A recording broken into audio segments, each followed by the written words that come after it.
Olá, você está no canal Amor à Palavra, eu sou Noemi Carneiro e nós vamos estudar Romanos no capítulo 15 e hoje vamos ler a partir do verso 14 até o versículo 21 e vermos o que temos aqui de lições preciosas para nós.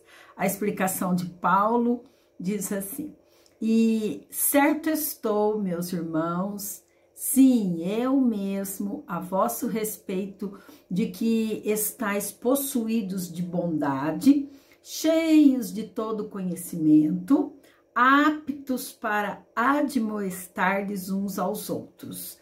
Entretanto, vos escrevi em parte mais ousadamente, como para vos trazer isso de novo à memória, por causa da graça que me foi outorgada por Deus, para que eu seja ministro de Cristo Jesus entre os gentios, no sagrado encargo de anunciar o evangelho de Deus, de modo que a oferta deles seja aceitável, uma vez santificados pelo Espírito Santo.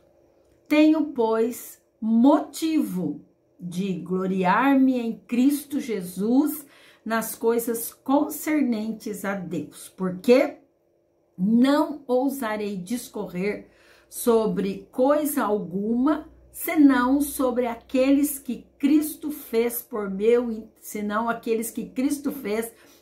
intermédio, para conduzir os gentios à obediência por palavras e por obras, por força de sinais ou prodígios, pelo poder do Espírito Santo, de maneira que desde Jerusalém e circunvizinhanças até o Ilírico tenho divulgado o Evangelho de Cristo, esforçando-me deste modo por pregar o Evangelho, não onde Cristo já for anunciado, para não edificar sobre fundamento alheio, antes, como está escrito, hão de vê-lo aqueles que não tiveram notícias e compreendê-lo os que nada tinham ouvido a esse respeito. Ao fazer essa leitura, nós pudemos observar aqui que Paulo reconhecia que aqueles irmãos lá em Roma, para quem ele estava escrevendo, eles tinham um conhecimento já, um bom conhecimento para fazer o exercício daqueles dons maravilhosos de Deus para com o próximo. Já podiam exercer a bondade de uns para com os outros, como ele falava anteriormente.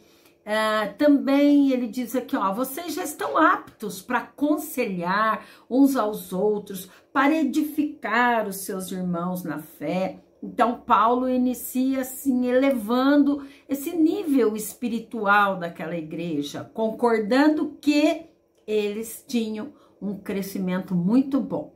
Mas agora, Paulo aqui admite que nessa carta ele quer despertar os irmãos, digamos assim. Ele quer dizer assim, olha, vocês precisam trazer na memória de vocês aquilo que vocês têm conhecimento. Então, Paulo sabia, mas Paulo estava reforçando agora, digamos assim.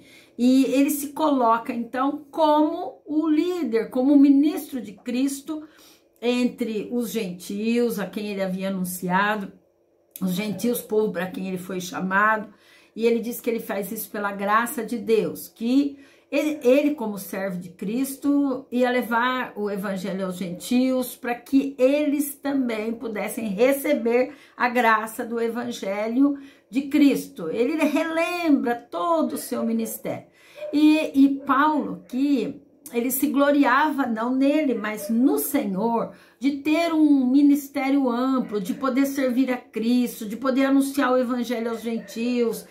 Ele não se gloriava das suas obras, mas ele reconhecia que tudo aquilo que ele fazia em prol do evangelho de Cristo vem da parte de Deus. E a tudo aquilo que ele fazia no seu ministério era para Deus. Então, Paulo sabia o objetivo da pregação do evangelho, que ele sabia que era para conduzir os gentios ao conhecimento da verdade, ao conhecimento de Jesus e também a obediência à palavra de Deus. Por isso, então, Paulo usou, ele usa esses argumentos, né, dizendo que é necessário ser um instrumento do Espírito Santo quando nós queremos ser usados no ministério. E ele relembra aqui que o Espírito Santo o levou para pregar em muitos lugares, né? Paulo foi um grande missionário, fez grandes viagens missionárias,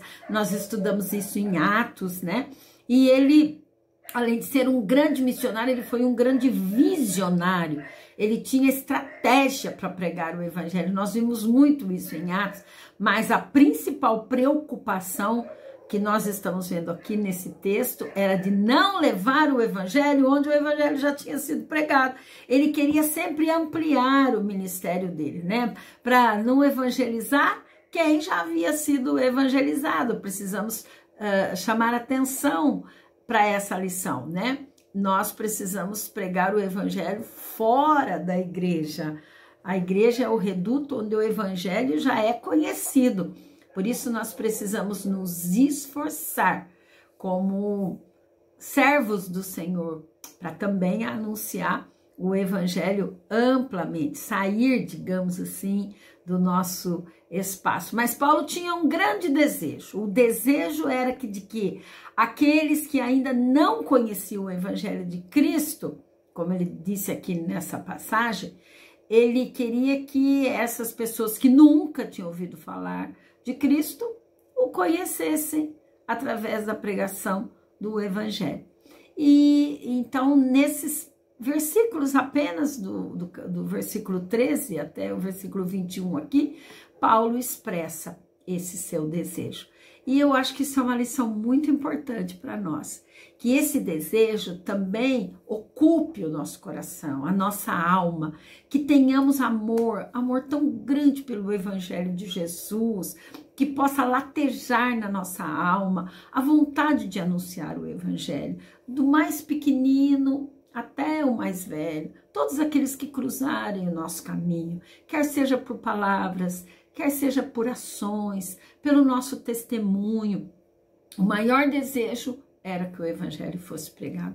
Eu acredito que esse precisa ser também o nosso desejo, anunciar o evangelho, né? Estarmos conscientes daquilo que Jesus nos ensinou. Ele fala aqui que nós devemos trazer à memória os grandes feitos de Deus na nossa vida, para que possamos mostrar esses feitos para outras pessoas também. Deus abençoe sua vida, seu ministério e que você seja usado pelo Espírito Santo para anunciar as verdades da santa palavra de Deus e o evangelho de Cristo Jesus.